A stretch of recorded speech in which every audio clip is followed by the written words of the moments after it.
कोल्हापूरच्या राजकारणात गोकुळ ज्याच्या ताब्यात कोल्हापूर त्याच्या ताब्यात अशी जणू प्रथाच आहे। गोकुळच्या निवडणुकीची घोषणा झाली होती खरं, पण आता हीच गोकुळची निवडणूक लांबणीवर पडणार की काय अशा चर्चा सुरू झाल्यात। कारण प्राधिकरणानं थेट कोर्टात धाव घेतली आहे, त्यामुळे हा गेम पूर्णपणे फिरताना दिसतोय। निवडणूक जर लांबली तर नेमका कुणाला फायदा आणि कुणाचा तोटा होईल? निवडणूक लांबण्यामागचा नेमका पॉलिटिकल आणि प्रशासकीय गेम काय हेच आपण समजून घेऊया। नमस्कार, मी मृणाली पिळणकर। कोल्हापूर जिल्ह्याच्या ग्रामीण अर्थकारणाची आणि राजकारणाची भाग्यवाहिनी समजल्या जाणाऱ्या कोल्हापूर जिल्हा दूध उत्पादक संघाची म्हणजेच गोकुळची पंचवार्षिक निवडणूक आता कमालीच्या कायदेशीर पेचात अडकली आहे। महाराष्ट्र सहकार निवडणूक प्राधिकरणानं सर्वोच्च न्यायालयाने दिलेल्या अंतिम मुदतीत ही संपूर्ण निवडणूक प्रक्रिया पूर्ण करणं कायदेशीररित्या अशक्य असल्याचं स्पष्ट केलंय। या प्रक्रियेला मुदतवाढ मिळवण्यासाठी सर्वोच्च न्यायालयात धाव घेण्याचा अंतिम निर्णय घेतलाय। या निर्णयामुळे कोल्हापूरच्या राजकीय वर्तुळात प्रचंड खळबळ उडाली आहे। सत्ताधारी आणि विरोधकांमध्ये आरोप प्रत्यारोपांच्या फैरी झडू लागल्यात। गोकुळची निवडणूक वेळेत होणार की लांबणीवर पडणार यावरून गेल्या अनेक महिन्यांपासून सुरू असलेल्या तर्कवितर्कांना आता पूर्ण विराम मिळालाय। ही निवडणूक आणखी काही महिने पुढे जाणार हे आता निश्चित झालंय। या संपूर्ण प्रकरणाची पाळंमुळं अतिशय खोलवर रुजलेली असून यामध्ये न्यायालयीन आदेश, प्रशासकीय दिरंगाई, दूध संस्थांची अपात्रता आणि राजकीय डावपेच यांचा मोठा गुंता निर्माण झालाय। या सर्व घडामोडींची सुरुवात राधानगरी तालुक्यातील पुंगाव येथील स्वामी समर्थ दूध उत्पादक संस्थेनं सर्वोच्च न्यायालयात दाखल केलेल्या याचिकेपासून झाली होती। गोकुळची पंचवार्षिक निवडणूक वेळेत आणि तातडीनं घेण्यात यावी अशी मागणी या संस्थेनं याचिकेद्वारे केली। यावर अंतिम सुनावणी देताना सर्वोच्च न्यायालयानं अतिशय कडक भूमिका घेत सहकार निवडणूक प्राधिकरणाला आदेश दिले होते की 6 मे पासून पुढील 90 दिवसांच्या आत म्हणजेच 4 ऑगस्ट पर्यंत गोकुळची संपूर्ण निवडणूक प्रक्रिया कोणत्याही परिस्थितीत पूर्ण करण्यात यावी। न्यायालयाच्या या आदेशानंतर कोल्हापूर जिल्हा प्रशासनासह सहकार वर्तुळात मोठी धावपळ उडाली। परंतु या आदेशाची अंमलबजावणी करत असताना शासकीय आणि प्रशासकीय पातळीवर कमालीची संदिग्धता निर्माण झाली। न्यायालयाच्या आदेशाचा नेमका अर्थ काय, प्रक्रियेची सुरुवात कधीपासून करायची आणि मतदार याद्यांची पुनर्रचना कशी करायची याबाबत सहकार विभागामध्ये एकवाक्यताच नव्हती। आणि या प्रशासकीय गोंधळामुळे आणि संदिग्धतेमुळे प्रत्यक्ष कामाला सुरुवात व्हायला खूप मोठा विलंब झाला आणि हाच विलंब आता प्रशासनाच्या अंगलट आलाय। दरम्यानच्या काळात निवडणूक प्राधिकरणानं जेव्हा प्राथमिक तयारी सुरू केली तेव्हा मतदार यादीचा आणि संलग्न दूध संस्थांचा सर्वात मोठा पेच प्रशासनासमोर उभा राहिला। गोकुळच्या निवडणुकीसाठी जी कट ऑफ डेट निश्चित करण्यात आली होती त्या कालावधीतील अनेक संस्थांच्या कायदेशीर अस्तित्वावरच प्रश्नचिन्ह निर्माण झालं होतं। या तपासणी दरम्यान असं आढळून आलं की गोकुळशी संलग्न असलेल्या अनेक प्राथमिक दूध संस्थांवर अवसायनाची म्हणजेच लिक्विडेशनची कारवाई सुरू आहे। काही संस्थांचं कामकाज पूर्णपणे ठप्प झालं होतं, तर काही संस्थांनी गोकुळच्या मूळ पोट नियमांचं आणि निकषांचं सरळ उल्लंघन केलं होतं।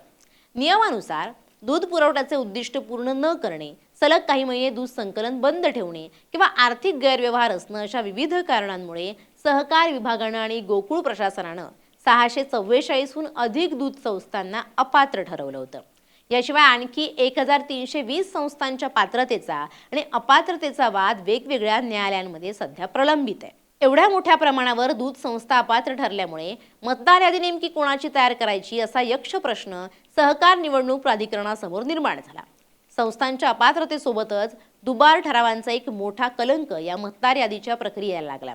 गोकुळच्या एकूण 5439 ठरावांची तपासणी करत असताना तब्बल 56 दूध संस्थांमधून 2 वेगवेगळ्या व्यक्तींचे ठराव मतदानासाठी आल्याचं उघडकीस आलं। या दुबार ठरावांमुळे एकाच संस्थेमधून 2 गट आमने-सामने आले। कोल्हापुरातील सहाय्यक निबंधक कार्यालयात सध्या यावर मॅरेथॉन सुनावण्या सुरू आहेत। या सुनावणी दरम्यान दूध संस्थांचे अध्यक्ष, सचिव आणि संचालक मंडळातील अंतर्गत वाद, गटबाजी आणि राजकीय चढाओढ चव्हाट्यावर आली आहे। रोज नवीन पुरावे आणि दावे प्रतिदावे सादर केले जात असल्यामुळे या सुनावण्या पूर्ण करून अंतिम निकाल देण्यास प्रशासनाला प्रचंड वेळ लागतोय। जोपर्यंत या 56 संस्थांच्या दुबार ठरावांचा अंतिम निकाल लागत नाही आणि अपात्र संस्थांच्या न्यायालयातील दाव्यांचा निकाल येत नाही तोपर्यंत गोकुळची अंतिम आणि अधिकृत मतदार यादी प्रसिद्ध करणं प्राधिकरणाला कायदेशीररित्या शक्यच नाहीये। या सर्व कायदेशीर कटकटींमुळे आणि प्रशासकीय दिरंगाईमुळे 4 ऑगस्ट ही सर्वोच्च न्यायालयाने दिलेली अंतिम मुदत आता अवघ्या काही दिवसांवर आली असतानाही प्रत्यक्ष निवडणुकीचा कार्यक्रम जाहीर होऊ शकलेला नाहीये। मतदार यादीच अंतिम नसल्यामुळे उमेदवारी अर्ज भरण्याची प्रक्रिया, अर्जांची छाननी, अर्ज माघारी घेण्याची मुदत आणि प्रत्यक्ष मतदान या सर्व गोष्टींसाठी लागणारा किमान महिनाभराचा कालावधी उपलब्धच राहिलेला नाहीये। ही गंभीर परिस्थिती पाहता याचिकाकर्ता असलेल्या स्वामी समर्थ दूध संस्थेनं प्रशासनाविरुद्ध आक्रमक पवित्रा घेतलाय। जर 4 ऑगस्ट पर्यंत निवडणूक प्रक्रिया पूर्ण झाली नाही किंवा ती जाणीवपूर्वक रेंगाळत ठेवली तर थेट सर्वोच्च न्यायालयात न्यायालयाचा अवमान म्हणजेच कन्स्टेंट याचिका दाखल करण्याचा इशारा या संस्थेनं दिलाय। सर्वोच्च न्यायालयाचा अवमान झाल्यास सहकार विभागातील उच्च पदस्थ अधिकाऱ्यांवर थेट कायदेशीर कारवाई होऊ शकते। ही भीती निर्माण झाल्यामुळे संपूर्ण सहकार विभाग आता कमालीचा ॲक्शन मोडवर आलाय। न्यायालयाच्या अवमानाची टांगती तलवार डोक्यावर असल्यामुळे सहकार निवडणूक प्राधिकरणानं आता अत्यंत सावधपणे कायदेशीर पावलं टाकायला सुरुवात केली आहे। प्राधिकरणानं राज्यातील नामवंत विधी तज्ज्ञांकडून आणि कायदे तज्ज्ञांकडून या संपूर्ण प्रकरणावर सविस्तर कायदेशीर अभिप्राय मागवलाय। सध्याची परिस्थिती, मतदार यादीचा खोळंबा, दुबार ठरावांची सुरू असलेली सुनावणी आणि अपात्र संस्थांचं न्यायालयात प्रलंबित असलेले दावे या सर्व गोष्टींची कागदपत्र गोळा केली जात आहेत। या सबळ पुराव्यांच्या आधारे निवडणूक प्राधिकरण लवकरच सर्वोच्च न्यायालयात एक विशेष मुदतवाढ अर्ज दाखल करणार आहे।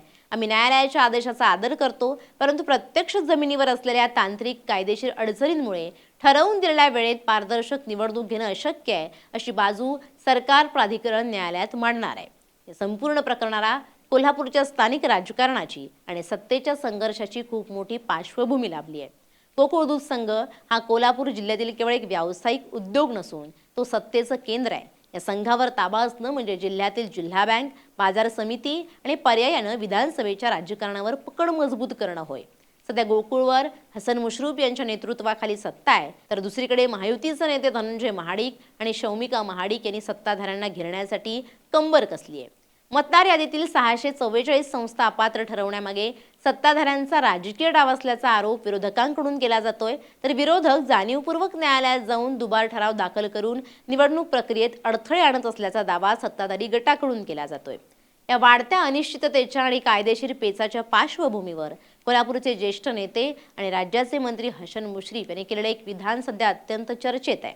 त्यांनी म्हटलंय की गोकुळची निवडणूक अजून अधिकृतपणे लागलेलीच कुठे आहे, यामध्ये अजून बरेच पाणी चढणार आणि उतरणार आहे। त्यांच्या या विधानावरून राजकीय जाणकारांनी असा निष्कर्ष काढलाय की गोकुळची निवडणूक नियोजित वेळेत न होता ती लांबणीवर टाकण्यासाठी पडद्यामागून मोठ्या राजकीय हालचाली सुरू होत्या। मुदतवाढीचा हा निर्णय म्हणजे त्यात राजकीय गणितांचा एक भाग असण्याची शक्यता नाकारता येत नाही। अखेर सहकार निवडणूक प्राधिकरणाच्या या निर्णयामुळे गोकुळच्या निवडणुकीचा रणसंग्राम आता थेट सर्वोच्च न्यायालयाच्या दारात जाऊन पोहोचलाय। आता संपूर्ण कोल्हापूर जिल्ह्याचं आणि राज्यातील सहकार क्षेत्राचं लक्ष सर्वोच्च न्यायालय या मुदतवाढ अर्जावर काय निर्णय देतं याकडे लागले। न्यायालय प्राधिकरणाची अडचण समजून घेऊन मुदतवाढ देणार की अवमान याचिकेची दखल घेऊन प्रशासनाला कडक चपराक लगावणार यावर गोकुळचं भवितव्य अवलंबून आहे। सध्या तरी कायदेशीर प्रक्रिया, मतदार याद्यांचा घोळ, सुनावण्यांचा ससेमिरा आणि राजकीय काटशह या सर्व गोष्टींमुळे गोकुळची पंचवार्षिक निवडणूक आणखी काही महिने पुढे ढकलली जाणार हे त्रिकालबाधी सत्य बनलंय। Bureau report, LS Marathi.